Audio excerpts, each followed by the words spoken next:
Olá pessoal, sejam muito bem-vindos para a aula de Biologia. Meu nome é Joverlade e hoje vamos falar um pouco mais sobre as ideias evolucionistas e como elas se desenvolveram. Então a gente vai dar um aprofundamento nesse conteúdo, ok? Então o nosso tema é a teoria moderna da evolução. O que a gente viu até o momento?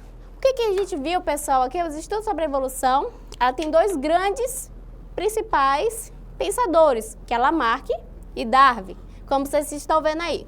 Lamarck, ele lançou duas leis, lei do uso e desuso, que partes do corpo mais utilizadas se desenvolvem e as menos utilizadas se atrofiam. E isso aí a gente viu nas aulas passadas. Outra lei que fala é a lei dos caracteres adquiridos. Mudanças são passadas aos seus descendentes, tá certo? E Darwin fala o quê? Darwin enfatiza muito sobre a seleção natural. Só que ele não é o ponto não é só sobre a seleção natural, ele fala sobre gradualismo e a ancestralidade comum entre os seres vivos, tá certo? E o que fala a seleção natural? Que a natureza seleciona aquele com características mais favoráveis ao ambiente, tá? O que sabemos, pessoal, é que Lamarck, ele não foi, ele não é muito aceito, as leis dele não é muito aceita hoje em dia, tem erros. Darwin, ele já teve mais sucesso, porém, ele ainda não foi 100%, olha só que interessante. Apesar da seleção natural ser um mecanismo correto, Darwin não conseguia responder as seguintes perguntas: como estas características surgiram e como elas eram passadas aos seus descendentes, tá certo?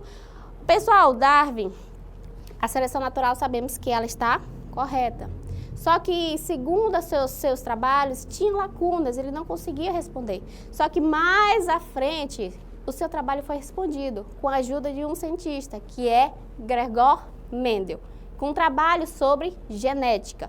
Então, com a evolução e com a genética, com a junção dessas duas ciências, criamos o neodarwinismo, conhecido também como a teoria moderna da evolução. Só assim o trabalho de Darwin teve sucesso, tá certo?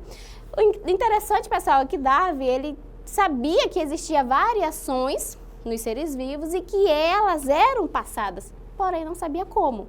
Então, com o trabalho desse cientista, foi resolvido, foi preenchido as lacunas aí. Então, vamos ver os principais fatores evolutivos.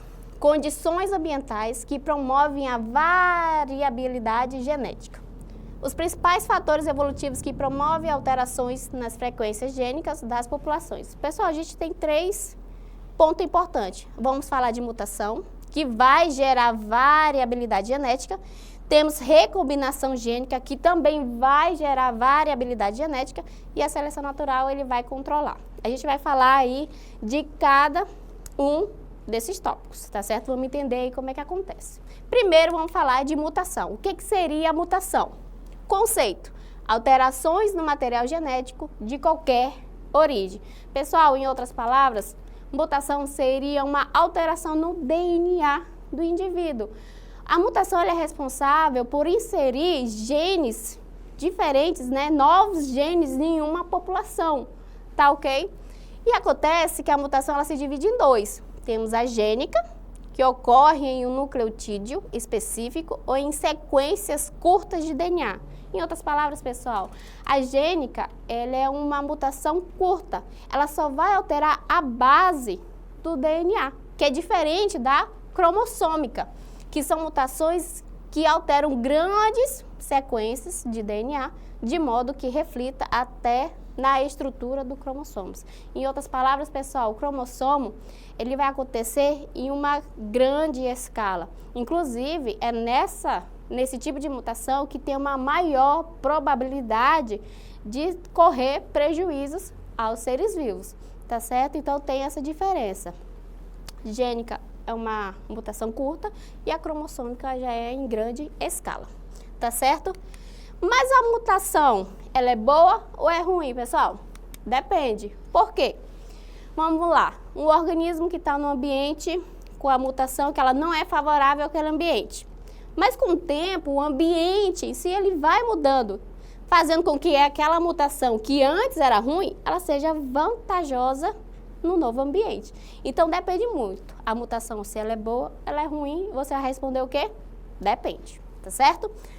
E promove a seleção positiva quando permanece na população, ou seja, quando essa mutação vai permanecer, e a seleção negativa quando ela é descartada da população, tá ok? Então, isso aí é a mutação. E a recombinação gênica, pessoal, o que seria?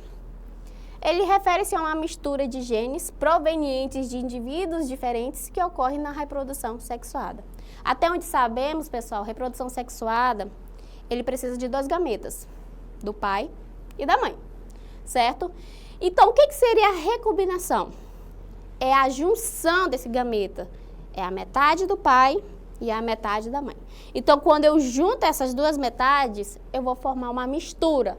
Essa mistura, pessoal, seria a recombinação gênica, tá certo? O que difere essa recombinação da mutação? Simples. A mutação, ela vai gerar novos genes dentro de uma população. A recombinação não. Ela só vai simplesmente misturar. Esses 2 fatores, pessoal, eles são grandes fatores, né, que vai aí gerar a variabilidade genética, tá certo? Então, a diferença é essa. A recombinação, ela vai produzir novos arranjos de indivíduos, tá? E ela vai acontecer durante a meiose pelos 2 processos. O crossing over, tá certo? Tá aqui a imagem do crossing over. Tá vendo esses 2 cromossomos homólogos? A pontinha dele, ele vai trocar esses genes, tá? Então, é uma ilustração mostrando que pares de cromossomos homólogos podem trocar informações genéticas por meio de crossing over, tá certo? Então, essa é a diferença entre esses 2 fatores. E a seleção natural, o que ele faz aí nessa história? Pessoal, a seleção natural é ela que vai controlar se vai aumentar ou se vai diminuir a mutação ou a recombinação. Essa variabilidade, tá? Seleção natural, sabemos do conceito. O ambiente controla, né? O ser vivo melhor adapta aquele ambiente. Seleção natural, ele é um mecanismo evolutivo que explica como os organismos mais adaptados a um determinado ambiente sobrevivem e passam suas características aos seus descendentes. Então, aqui temos exemplos. Os organismos mais adaptados são selecionados e reproduzem-se mais facilmente. Aqui tem uma imagem de uma árvore em mariposas, claras e escuras. E com o tempo, pessoal, durante aí a Revolução Industrial, onde soltava muitas fumaças, né, poluição, acabou o quê? Pregnando as árvores, ficando escuras. Então, as mariposas escuras, elas foram favorecidas e as claras não. Então, elas eram melhor capturadas pelos seus predadores, tá? Então, os organismos menos adaptados têm uma menor chance de sobrevivência e reprodução. E ao longo do tempo, as características mais vantajosas aumentam a população, tá ok? Bom, pessoal, e aqui tem algumas curiosidades que eu trouxe para vocês. Olha só. Você sabia que a evolução não é um processo linear? Muitas vezes, as espécies mudam de maneiras inesperadas e o mesmo ancestral pode dar origem a múltiplas linhagens diferentes. Segunda curiosidade, o neodarwinismo combina a teoria da seleção natural de Darwin com a genética. Lembra que eu falei? São os estudos da evolução com os estudos da genética, dando o nome aí de neodarwinismo. Assim, a variação genética é um dos motores da evolução.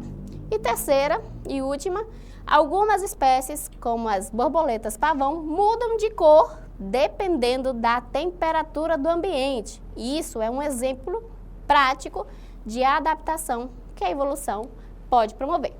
Bom, pessoal, nossa aula de hoje foi essa, Teoria Moderna da Evolução, tá? E a gente se encontra na próxima aula. Tchau, tchau!